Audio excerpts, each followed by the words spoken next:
Greetings, Unity Spiritual Community of Central Oregon. I'm Reverend Matthew Laughton, and I will be giving the talk this next Sunday. As you know, William Gregory and I are the final candidates for your new minister, and we appreciate your support in hearing our messages these next 2 Sundays.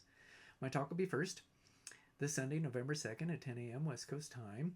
Please remember to set your clocks back an hour so you show up on time. The title of my message is The Elephant in the Room. Now, there are multiple meanings to this title, and I am intentionally going to leave it a little mysterious.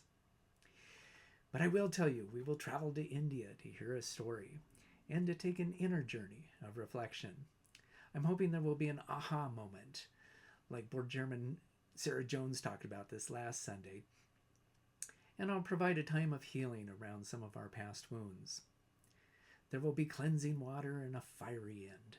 So please come November 2nd in person or online, and let's grow together.